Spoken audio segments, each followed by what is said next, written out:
This isn't what I expected. What is it? I have a bad feeling. We'll face it together.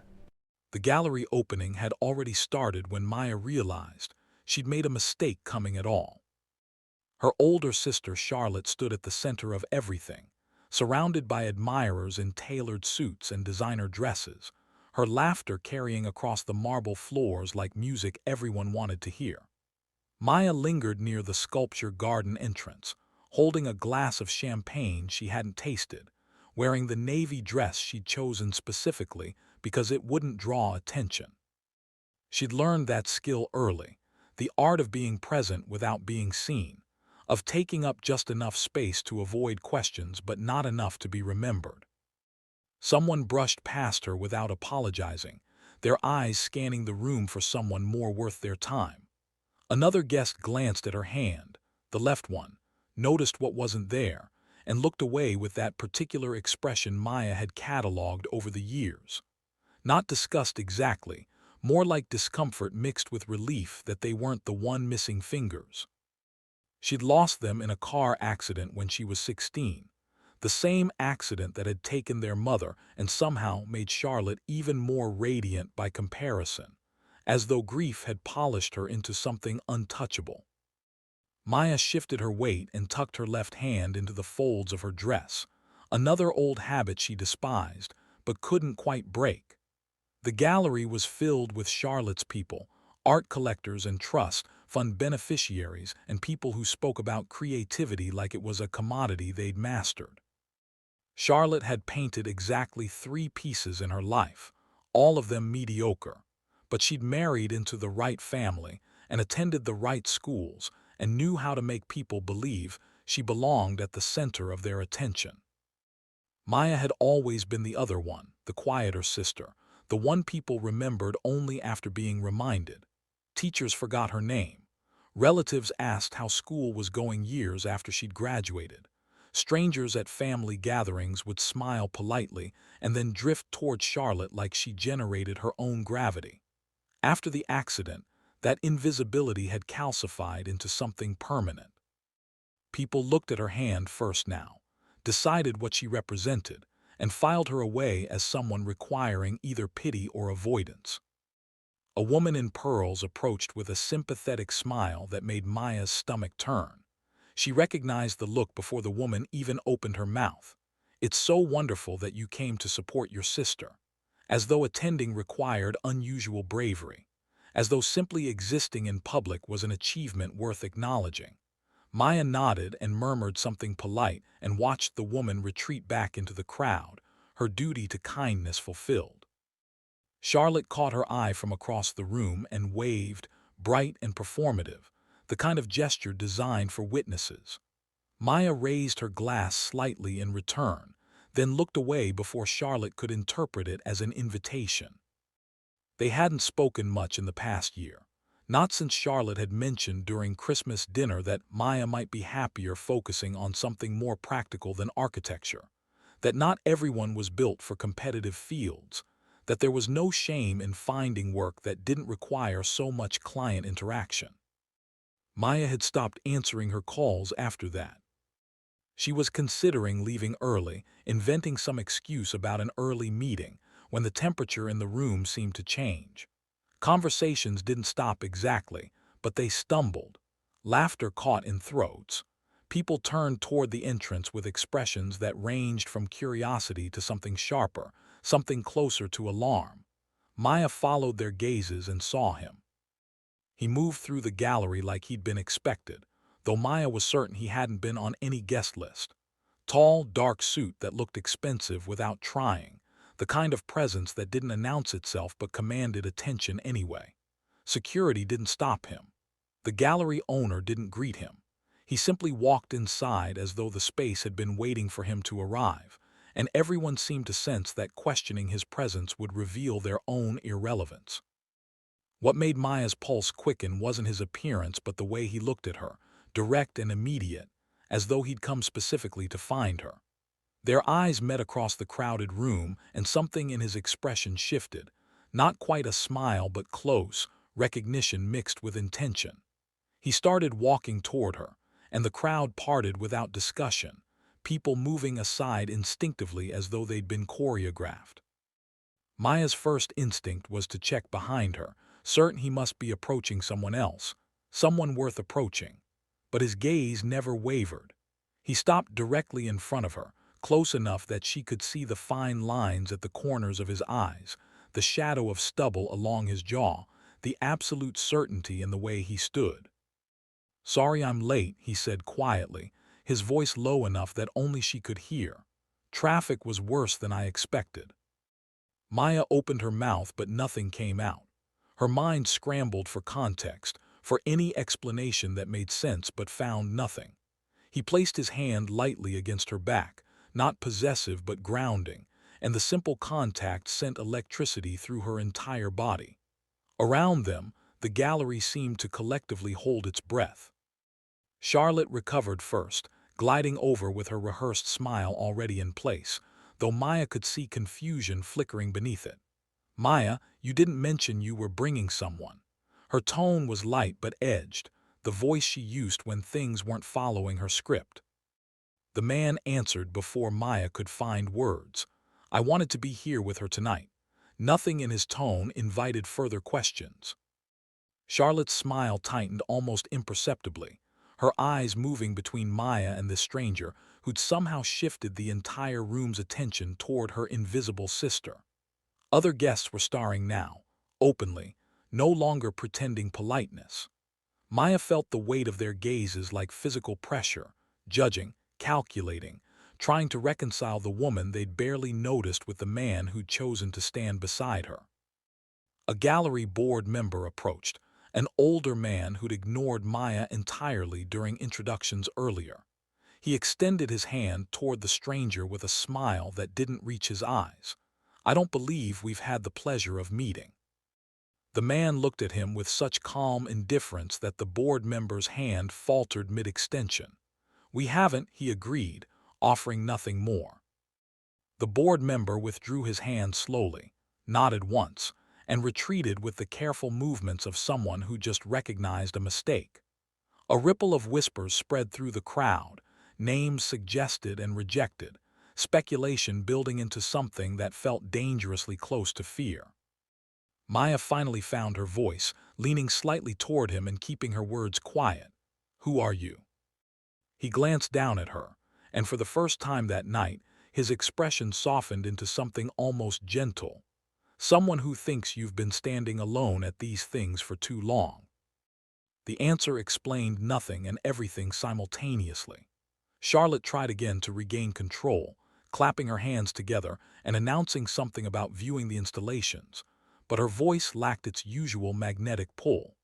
People were still watching Maya, still trying to understand what had shifted, what they'd missed, why this man who made gallery board members nervous had walked past everyone else to stand beside the sister they'd forgotten was even there. Someone near the bar made a comment, thoughtless and too loud, something about mismatched worlds and unlikely pairings. Before Maya could process the words, the man beside her turned his head slightly in that direction, didn't raise his voice, didn't change his expression, simply said, "Choose your next words more carefully." The speaker went silent immediately, actually taking a step backward, and Maya felt something cold slide through her chest. This wasn't just confidence. This was power, the kind that didn't need to be performed because everyone already understood it existed. Charlotte was watching them now with an expression Maya had never seen on her sister's face before, something between concern and calculation. The crowd had shifted again, giving them more space, as though proximity itself carried risk. Maya looked up at the man beside her, at this stranger who'd walked into her sister's gallery and changed everything with his mere presence, and asked the question that was suddenly terrifying her. "What did you just do?" He met her eyes steadily. "I made sure you'd be safe here." Safe implied danger. Safe implied threats. Safe implied a world Maya didn't understand but had somehow just entered by standing next to him.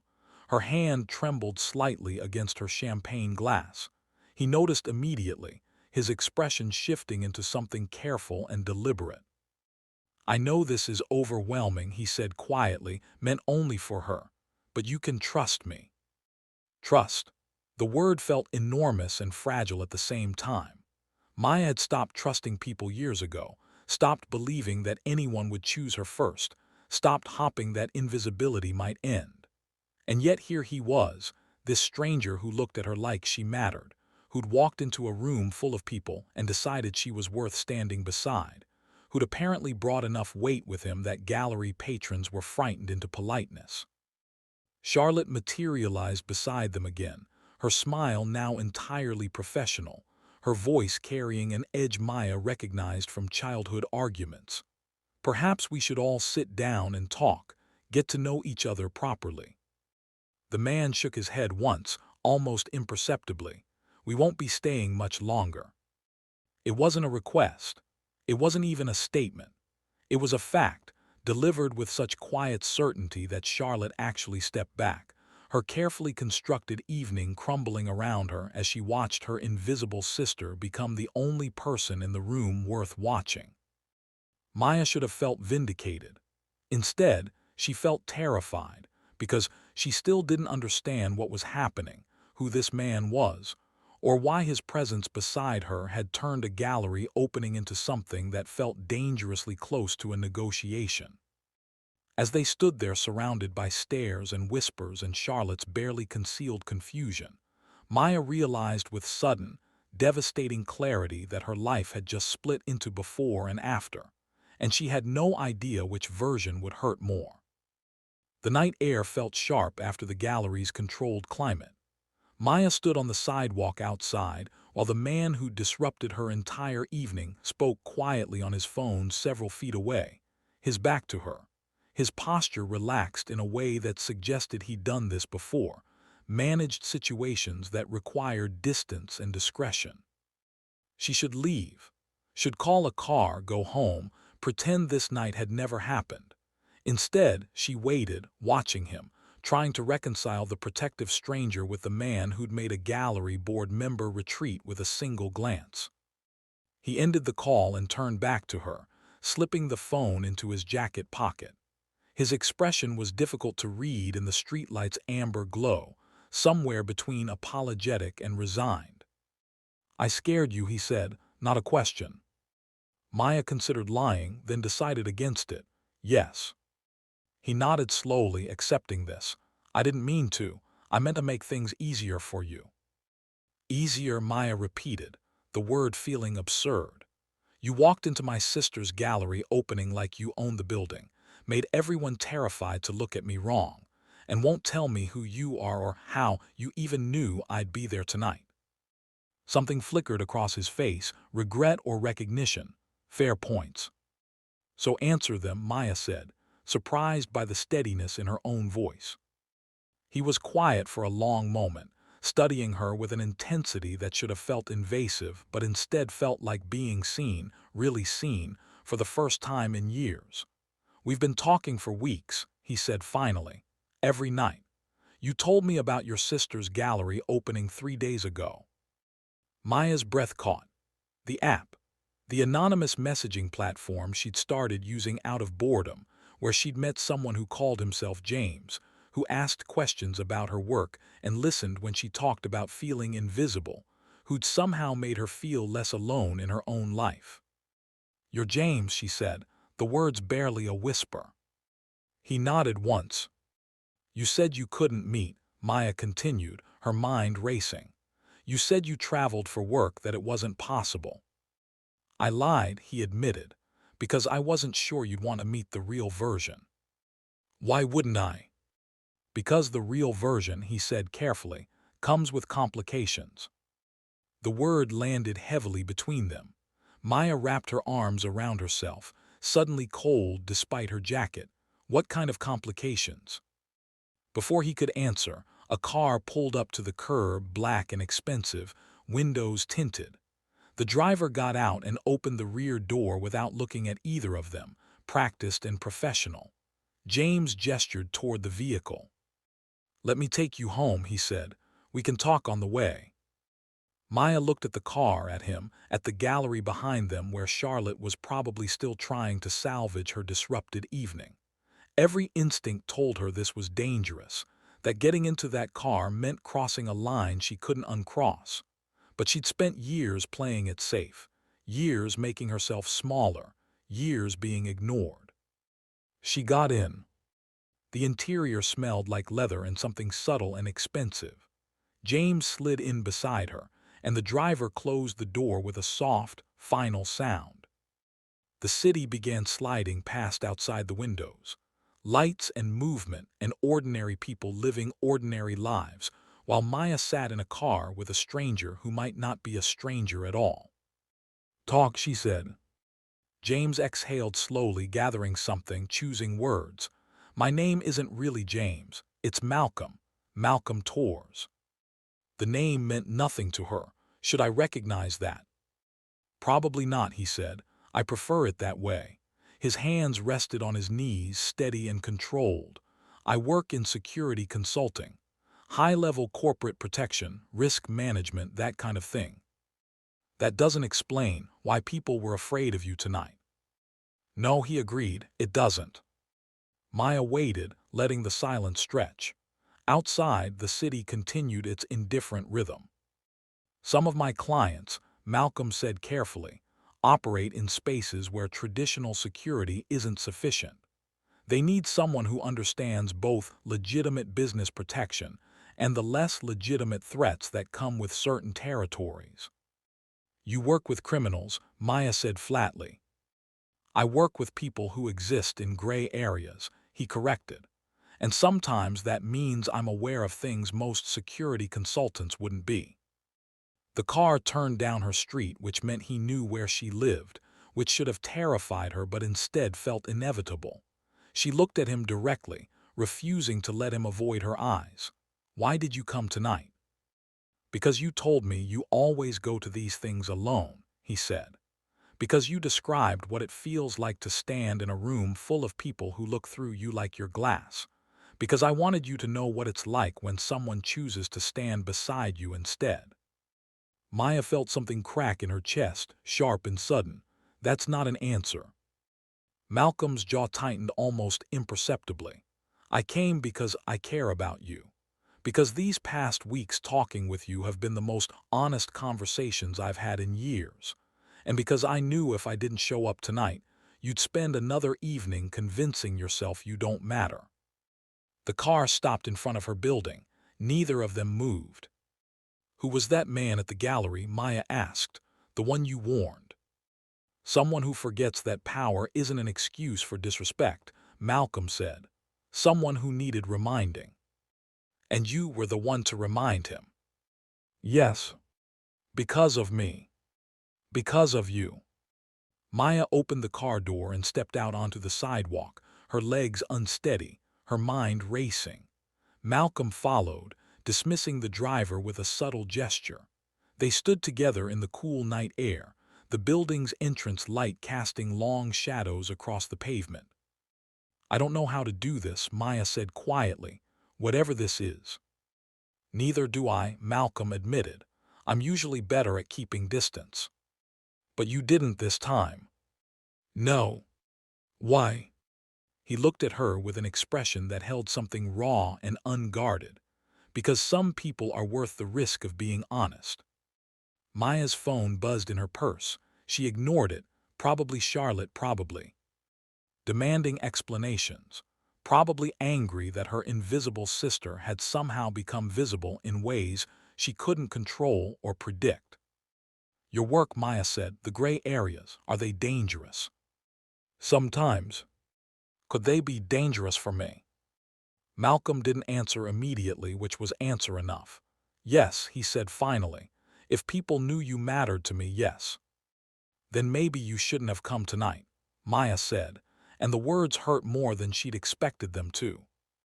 "Maybe not," Malcolm agreed, "but I did anyway." They stood in silence, two people who'd built something real through screens and distance, now confronting what that meant in the physical world with all its complications and consequences. Maya thought about the gallery, about the way people had looked at her differently when Malcolm stood beside her, about the fear in that board member's eyes and the warning in Malcolm's voice. She thought about going back to invisible. The idea felt unbearable. "I need time," she said. Malcolm nodded. "I understand." "But don't disappear," Maya added, surprising herself. "Don't go back to being just words on a screen." Something in his expression softened. "I won't." He waited while she went inside, staying on the sidewalk until she'd reached her apartment door and turned to wave. Only then did he return to the car that had reappeared at the curb, and only then did Maya realize she was shaking, not from fear, but from the enormous weight of being chosen by someone whose choice carried actual cost. She didn't sleep that night. Instead, she researched Malcolm Torres, finding almost nothing, which told her everything. People with that level of deliberate absence from public records weren't hiding from ordinary consequences. Her phone buzzed again. This time she looked. A message from him, from the app, from James, who was Malcolm, who was a man she didn't understand but couldn't stop thinking about. 3 words: "You're not invisible." Maya sat on her apartment floor, reading those words over and over, and wondered if being seen was worth the danger that came with it. Morning arrived with Charlotte at her door, unannounced and visibly agitated, her polished exterior cracked around the edges. Maya almost didn't let her in, but curiosity won over resentment. They sat in Maya's small living room, coffee growing cold between them, tension thick enough to taste. "You need to tell me what's happening," Charlotte said without preamble. "Who was that man?"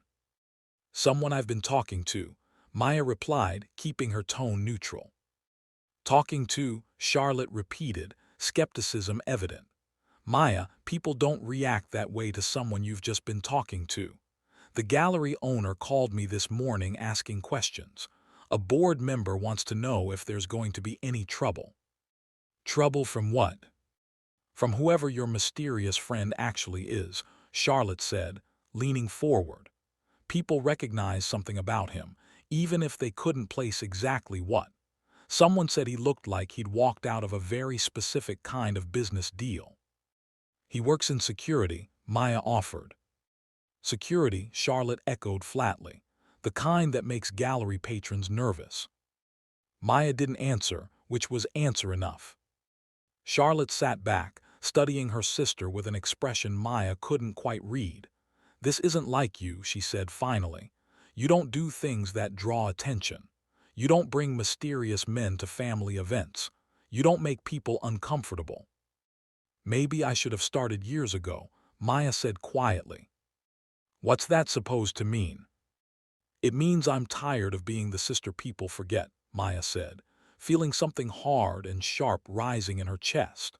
"I'm tired of being the one who makes everyone comfortable by staying quiet and out of the way. I'm tired of you treating my entire existence like it's something embarrassing that needs to be managed." Charlotte's expression shifted into hurt, genuine or performed. "I've never treated you like that." "You suggested I find less competitive work," Maya said. "You told me not everyone was built for client interaction. You've spent our entire lives making sure everyone knows you're the successful one, the beautiful one, the one worth paying attention to." "That's not fair." "Isn't it?" They sat in silence, years of resentment and unspoken competition filling the space between them. Charlotte looked away first, her jaw tight, her hands folded precisely in her lap. "I was trying to protect you," she said quietly. "After the accident, after Mom, you changed. You stopped fighting for things. You let people overlook you.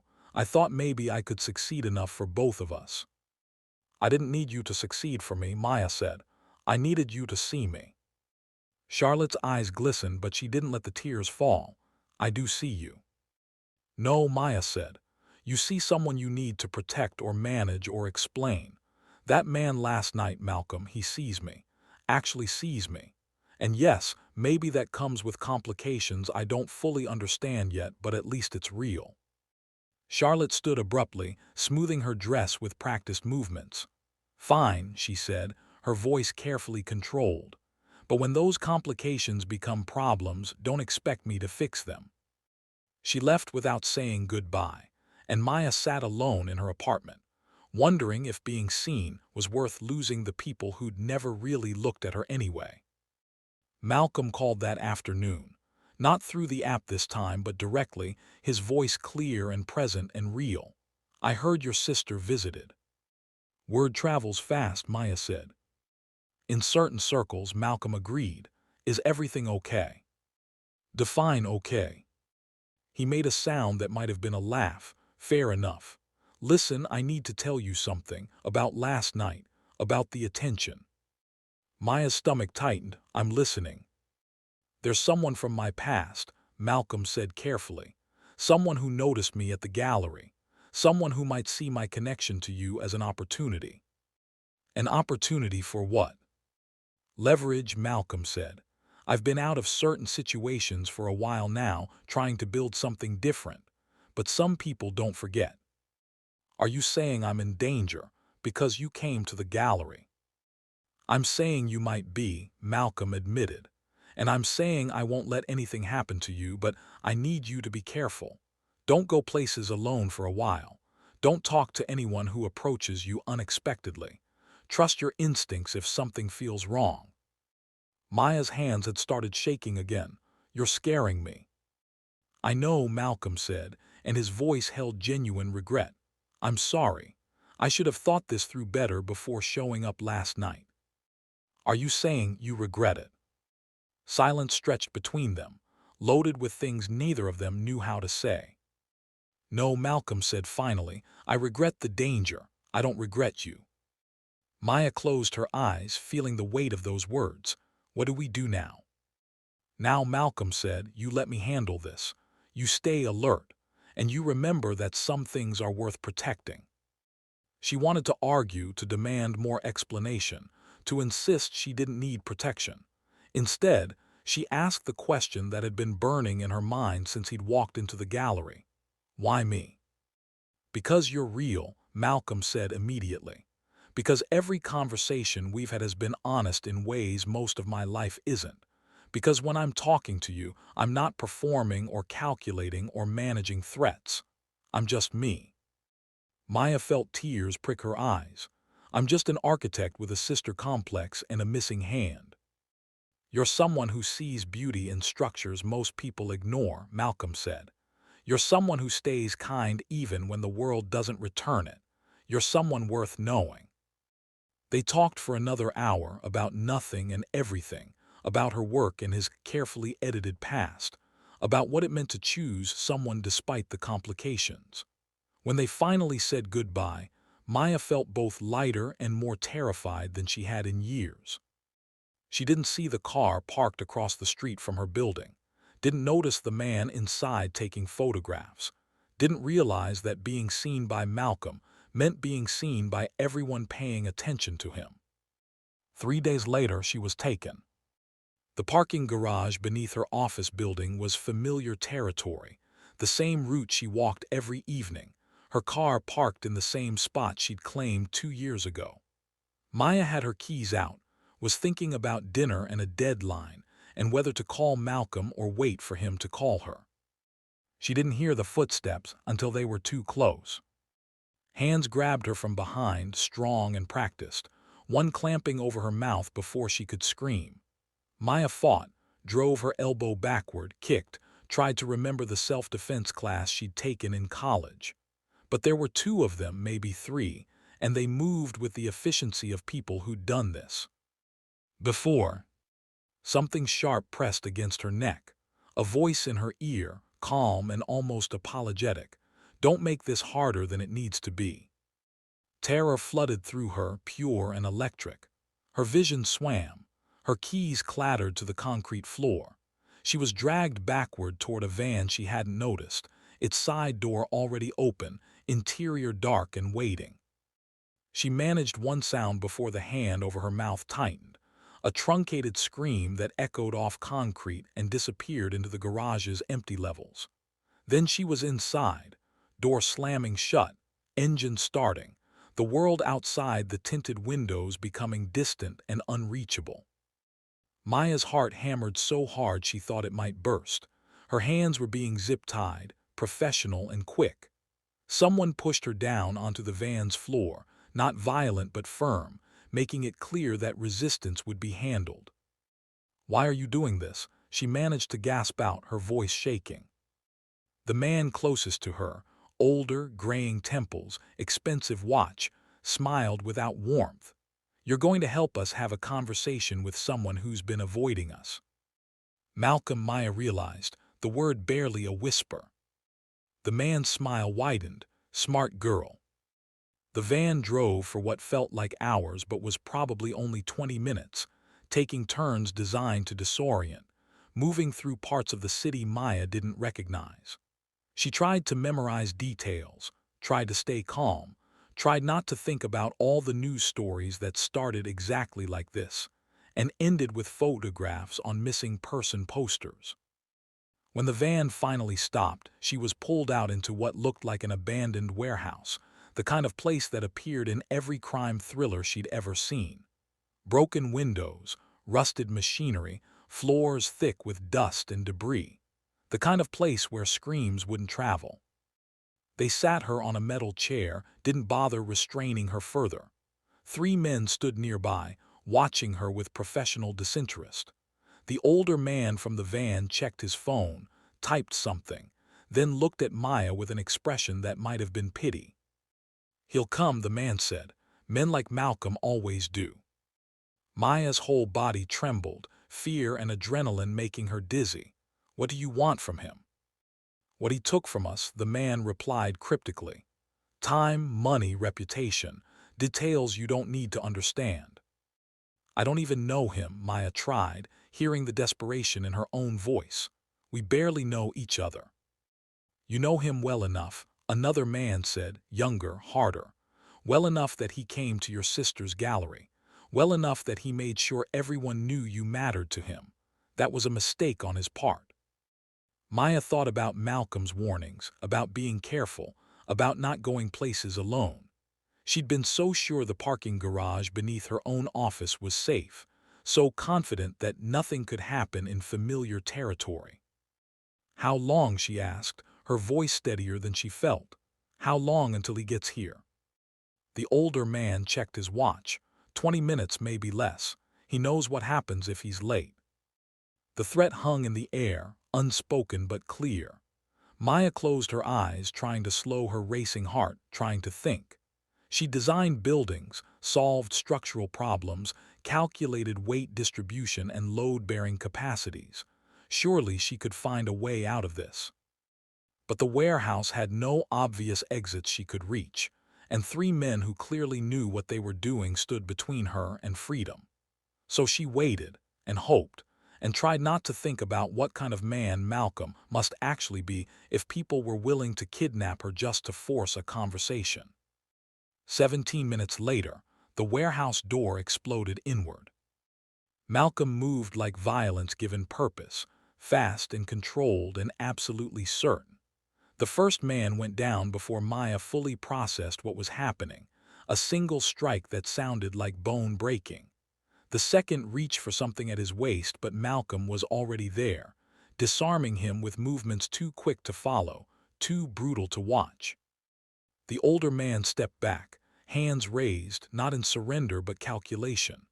Malcolm stopped, breathing hard, blood on his knuckles, his eyes finding Maya immediately. "You okay?" he asked, voice rough. Maya nodded, not trusting her voice.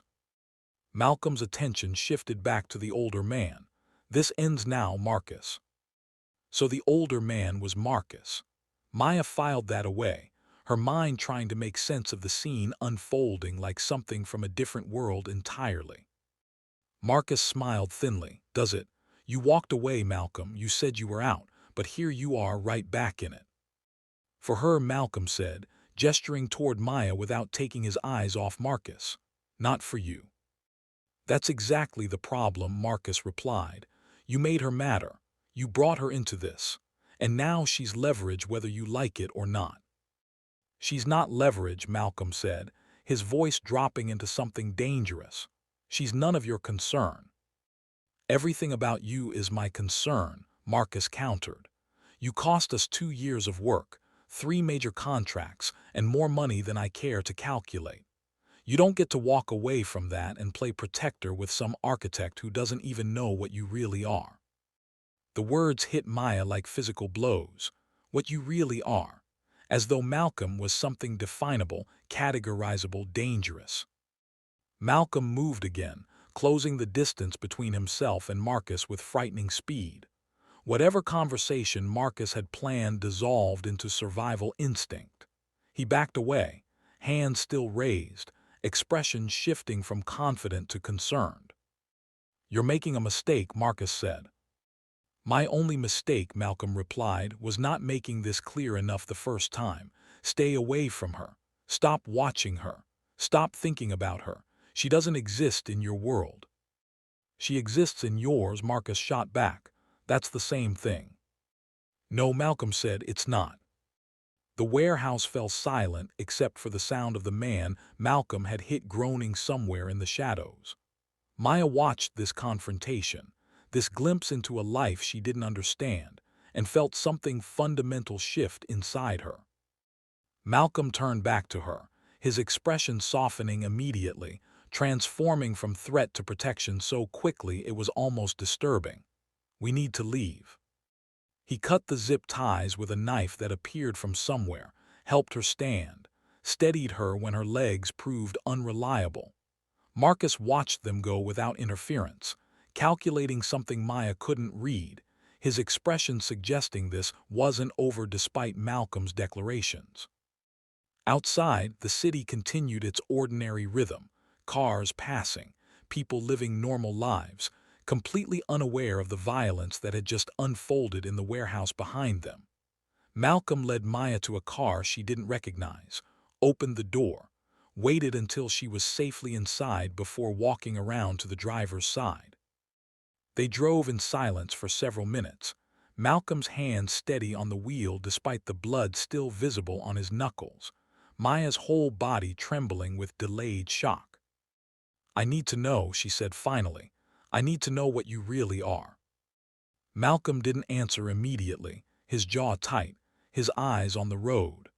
He drove to a parking overlook that faced the city skyline, put the car in park, and turned to face her fully. "I used to work for people like Marcus," he said. "Security consulting was part of it, but not the legal part. I helped protect operations that couldn't go to traditional law enforcement. I solved problems that couldn't be solved through official channels. I did things I'm not proud of."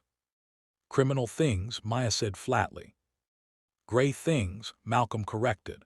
"Necessary things in spaces where morality isn't simple." "And you just walked away." 2 years ago, yes," Malcolm said. "I wanted something different. I wanted to build a life that didn't require constantly looking over my shoulder. I thought I'd done it quietly enough that people would let me go." "But they didn't." "Marcus didn't," Malcolm said. "He took what I did as betrayal. And when he saw me at your sister's gallery, he saw an opportunity." "To hurt you through me," Maya finished. "Yes." They sat in silence, the city lights spreading before them like possibilities, like warnings. Maya thought about the gallery, about Malcolm walking toward her through the crowd, about the way he'd looked at her like she mattered. She thought about the warehouse, about the efficiency with which he'd moved, about the violence he was clearly capable of when necessary. "I don't know if I can do this," she said quietly. "I know," Malcolm replied. "I wouldn't blame you if you walked away right now." "Would you let me?" "Yes," Malcolm said immediately. "I'd make sure you were safe first, but yes." Maya looked at him, really looked at him, seeing both the man who'd listened to her talk about feeling invisible and the man who just fought his way through a warehouse to get to her. They existed simultaneously, two versions of the same person, and she didn't know which one was more real. "I need time," she said again, echoing what she'd told him before, when the complications had seemed theoretical rather than visceral. "Take whatever you need," Malcolm said. He drove her home, walked her to her door, waited until she was safely inside. Through her window, Maya watched him return to his car and drive away, and she wondered if safety was something she'd ever really feel again. 2 weeks passed. Maya threw herself into work, avoided Charlotte's increasingly concerned messages, ignored the news reports about a warehouse incident that police were investigating without much apparent urgency. She didn't hear from Malcolm, which was both a relief and an ache she didn't want to examine too closely. Then Charlotte showed up again, this time information that changed everything. "I hired someone," Charlotte said without preamble, standing in Maya's doorway with an expression somewhere between guilt and defiance. "A private investigator. I wanted to know who that man was." Maya felt something cold settle in her stomach. "You had no right." "I had every right," Charlotte countered. "You're my sister. Someone needed to protect you." "From what?" "From Malcolm Torres," Charlotte said, pulling out her phone and showing Maya a document, "or whatever his real name is. Do you have any idea what he's been involved with? The cases that mention him, the connections, the implications." Maya took the phone, scanning through investigative reports and legal filings and newspaper articles that painted a picture of a man who existed in exactly the gray spaces he described. Nothing definitive, nothing proven, but enough smoke to suggest substantial fire. "He told me," Maya said quietly, handing the phone back. "He told me what he used to be." "And you're okay with that?" Maya thought about the question, about what being okay meant, about whether loving someone required approving of everything they'd ever done. "I don't know," she admitted, "but I know he came for me. I know he was honest when it mattered. I know he's trying to be different than he was." Charlotte sat down heavily, her polished exterior finally cracking completely. "I don't want to lose you," she said, her voice breaking. "I know I haven't been the sister you needed. I know I made everything about myself. But I can't watch you get hurt because of some man who lives in a world where people get kidnapped to make points." "You won't lose me," Maya said, sitting beside her. "How can you know that?" "Because I'm not invisible anymore," Maya replied. "Because I've finally found someone who sees me. And yes, maybe that comes with danger I didn't ask for and complications I don't understand, but at least it's real. At least it's mine." They sat together, two sisters who'd spent years competing and comparing, finally just being honest. Charlotte cried, actually cried, and Maya held her hand, and something between them began to heal in the messy, incomplete way most healing happens. Malcolm called 3 days later. His voice sounded different, careful and distant. "I wanted you to know that Marcus won't be a problem anymore." "What does that mean?" Maya asked. "It means I handled it," Malcolm said. "It means you're safe. It means you can go back to your life without looking over your shoulder." "And you?" Maya asked. "What happens to you?" Silence stretched between them, loaded with everything they hadn't said. "I go back to building something different," Malcolm said finally. "Somewhere else. Away from all this." Maya felt tears prick her eyes. "You're leaving." "I'm setting you free," Malcolm corrected gently. "I didn't ask to be set free," Maya said, her voice breaking. "I asked for time." "And I'm giving it to you," Malcolm replied. "All the time you need, without me complicating it." "That's not fair." "Life rarely is," Malcolm said, and Maya heard the smile in his voice, sad and resigned. "I meant what I said, Maya. You're not invisible. You never were. I just hope someone else gets the chance to show you that, someone who doesn't come with my particular baggage."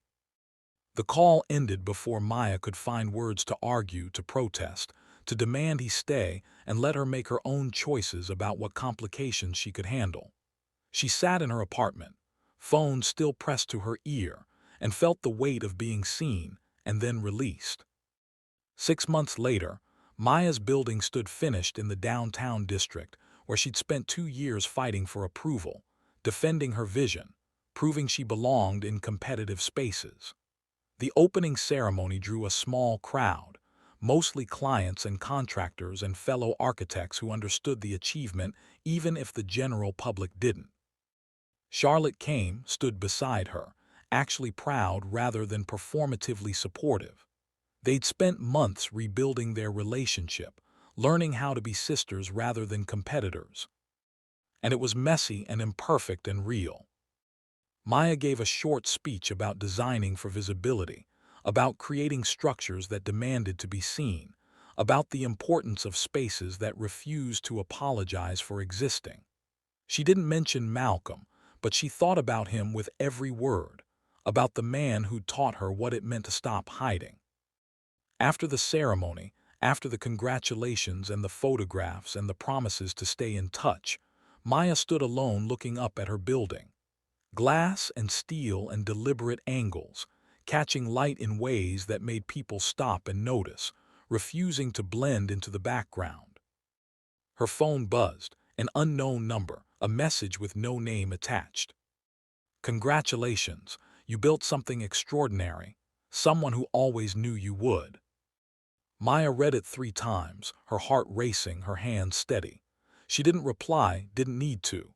Some people changed your life by entering it dramatically, and changed it again by leaving it cleanly. She'd been invisible for so long that being seen had felt revolutionary. But standing here, looking at the building she'd created, Maya understood something deeper. She'd never actually been invisible. She'd just been waiting for someone to reflect back her own significance, to give her permission to take up space. Malcolm had done that, and then he'd stepped away, letting her own the space without needing him to validate it.